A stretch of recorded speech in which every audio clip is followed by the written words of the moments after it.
Right breaking news చూస్తున్నాం. Chhattisgarh దండకారణ్యంలో gun non stop గా గర్జిస్తుంది. దీంతో మావోయిస్టులకు వరుస షాక్లు తగులుతున్నాయి.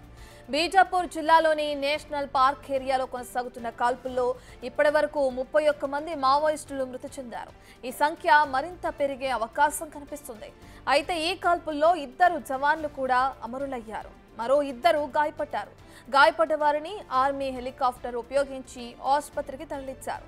ఇక మృతి చెందిన మావోయిస్టుల మృతదేహాలను తరలించేందుకు ఏర్పాట్లు చేస్తున్నారు. అయితే మరోవైపు సెర్చ్ ఆపరేషన్ కొనసాగుతుందని అధికారులు తెలిపారు.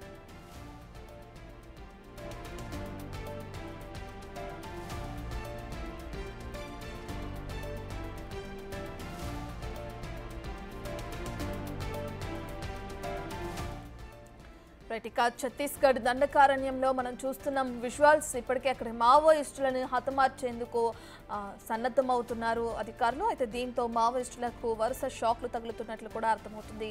బీజాపూర్ జిల్లాలోని నేషనల్ పార్క్ ఏరియాలో కొనసాగుతున్న కాల్పుల్లో ఇప్పటివరకు సుమారు 31 మంది మావోయిస్టులు మృతి చెందినట్లు కూడా తెలుస్తుంది.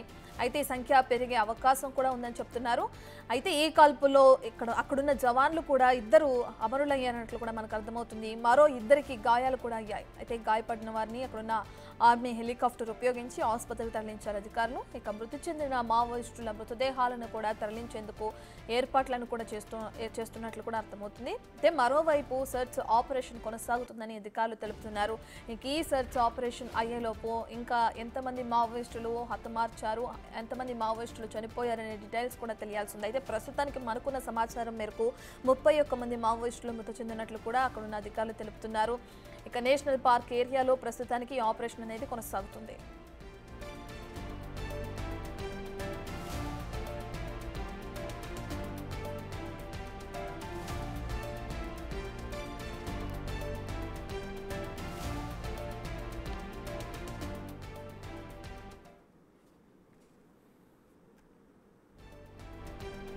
ఇదే అంశానికి సంబంధించిన పూర్తి డీటెయిల్స్ అందించడానికి మా ప్రతినిధి అందుబాటులో ఉన్నారు.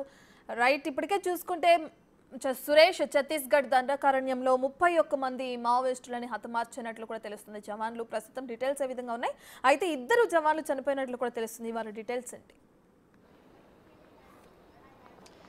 ఛత్తీస్గఢ్ బీజాపూర్ జిల్లాలో నేషనల్ పార్క్లో అటవీ ప్రాంతంలో భారీ ఎన్కౌంటర్ జరిగింది. వరుసగా ఎన్కౌంటర్లతో మావోయిస్టులకు ఎదురు దెబ్బ అనే చెప్పొచ్చు. ఎందుకంటే దాదాపు 31 మంది మావోయిస్టులు ఈ ఎన్కౌంటర్లో మృతి చెందినట్టు తెలుస్తుంది. 2 జవాన్లు కూడా మృతి చెందినట్టు ఎదురుకాల్పుల్లో జిల్లా ఎస్పీ ప్రకటించడం జరిగింది. ఇంకా భీకరంగా కాల్పులు కొనసాగుతూ ఉన్నాయి. ఇంకా ఆపరేషన్ కొనసాగుతుంది. అయితే మావోయిస్టులు ఉన్నారనే సమాచారంతో భద్రతా బలగాలు నిన్న రాత్రి నుంచి కూంబింగ్ చేస్తున్నాయి. కూంబింగ్ చేస్తున్న సమయంలోనే ఒక్కసారిగా ఎదురుపడి కాల్పులు జరపడంతో మళ్ళీ ఎదురు కాల్పులు జరపడంతో అక్కడ 31 మంది నక్సలైట్లు మృతి చెందినట్టుగా అధికారికంగా ప్రకటించడం జరిగింది. ఇంకా మృతుల సంఖ్య పెరిగే అవకాశం కనబడుతుంది. గత కొన్ని నెలలుగా నక్సలైట్లకు సంబంధించి స్పెషల్ ఆపరేషన్ భద్రతా బలగాలు చేస్తున్నాయి. కేంద్ర బలగాలతో పాటు స్థానికంగా ఉన్న పోలీసులు కూడా సెర్చ్ ఆపరేషన్లు కొనసాగుతున్నాయి. గతంలో కూడా మనం చూసాం 20, 11 ఇట్లా 40 మంది వరకు కూడా మావోయిస్టులు మృతి చెందడం జరిగింది. ఈసారి 31 మంది అంటే చాలా పెద్ద ఎన్కౌంటర్ ఇది. ఈ స్థాయిలో నక్సలైట్లు మృతి చెందడం ఇదో రెండోసారి అని చెప్పేసి కూడా పోలీసులు చెప్తున్నారు. అయితే ఇంకా కూంబింగ్ కొనసాగుతుంది. ఎదురు కాల్పులు కూడా కొనసాగుతున్నాయి. ఇంకా ఫైరింగ్ కొనసాగుతున్నట్టు, అడవుల్లో తుపాకుల మోత కంటిన్యూ అవుతున్నట్టే తెలుస్తుంది. ఇంకా మృతుల సంఖ్య కూడా పెరిగే అవకాశం కనబడుతుంది.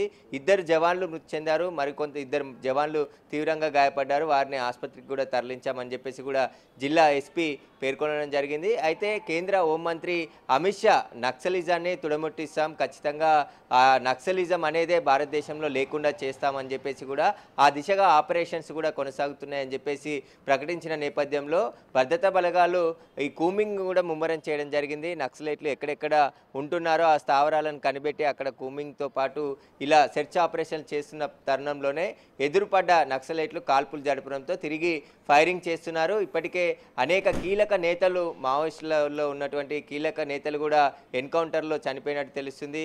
గతంలో కూడా కొంతమంది కీలక నేతలు కూడా చనిపోయారు. ఇంకా మావోయిస్టులకు సంబంధించి మిగిలి ఉన్న నక్సలైట్లను కూడా సమాజంలోకి వచ్చి పోలీసుల ఎదుట లొంగిపోవాలని చెప్పేసి కేంద్ర ప్రభుత్వం ప్రకటించినప్పటికీ కూడా కొంతమంది ఇంకా నక్సలిజంలోనే ఉన్నారు కాబట్టి వాళ్ళు దాడులకు పాల్పడి అసాంఘిక శక్తులుగా మారారని చెప్పేసి కూడా కేంద్ర ప్రభుత్వం భావిస్తుంది. కాబట్టి ఈ ఆపరేషన్లో ఖచ్చితంగా కంటిన్యూగా కొనసాగుతూ ఉంటాయి. నక్సలిజం అనేది భారతదేశంలో లేకుండా చేసేందుకే ఈ ఆపరేషన్ చేస్తున్నామని చెప్పేసి కూడా గతంలోనే కేంద్ర హోంమంత్రి అమిత్ షా పేర్కొనడం జరిగింది.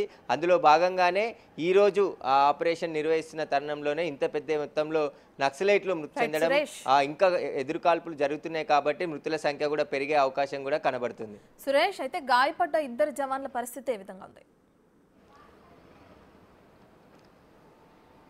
గాయపడ్డ ఇద్దరు జవాన్లను కూడా ఉటావుటిన హాస్పిటల్కి తరలించి వారికి చికిత్స అందిస్తున్నామని చెప్పేసి కూడా చెప్తున్నారు. ఇంకా ఫైరింగ్ జరుగుతుంది కాబట్టి అక్కడ కాల్పులు జరుగుతున్నాయి, సెర్చ్ ఆపరేషన్ కూడా కొనసాగుతుంది కాబట్టి ఇంకా కొంతమంది కూడా ఎవరైతే కానిస్టేబుల్స్ జవాన్స్ కూడా గాయపడే అవకాశం ఉన్నట్టు కూడా తెలుస్తుంది. అయితే ఈ మృతి చెందిన మృతదేహాలన్నీ మావోయిస్టులకు సంబంధించిన మృతదేహాలన్నిటిని కూడా ఛత్తీస్గఢ్ తీసుకొచ్చే ఏర్పాట్లు కూడా చేస్తున్నారు.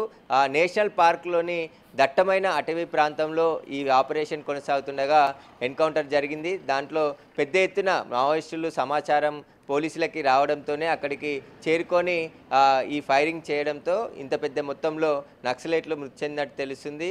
భారీ ఆపరేషన్ అనే చెప్పుకోవచ్చు. ఎందుకంటే గత 2-3 నెలల నుంచి కూడా ఛత్తీస్గఢ్ అడవులన్నీ కూడా ఎన్కౌంటర్తో దద్దరిల్లుతున్నాయి. చాలామంది మావోయిస్టులు ఇప్పటికే మృతి చెందారు. కొంతమంది జనజీవన స్రవంతిలో కలుస్తున్నారు. ఇంకొంతమంది అడవులలోనే ఉండి ఆపరేషన్స్ కానీ ఇట్లాంటి చేస్తున్నారు. కాబట్టి వాటికి సంబంధించే కేంద్ర బలగాలతో పాటు ఛత్తీస్గఢ్ పోలీసులు కూడా జాయింట్ ఆపరేషన్ చేసి పెద్ద ఎత్తున నక్సలైట్లని ఎన్కౌంటర్ చేసినట్టు తెలుస్తుంది. ప్రస్తుతం ఎదురుకాల్పులు కూడా జరుగుతున్నాయి. పోలీసులు కూడా గాయపడి ఇద్దరు జవాన్లు మృతి చెందారు కాబట్టి వారికి సంబంధించి మృతదేహాలను కూడా బయటికి తీసుకొస్తున్నట్టు పోలీసులు చెప్తున్నారు. అయితే ఇంకా ప్రస్తుతానికి అక్కడ ఫైరింగ్ జరుగుతుంది. మృతుల సంఖ్య కూడా పెరిగే అవకాశం కూడా కనబడుతుంది సాయంత్రం సరికి. Right, thank you Suresh.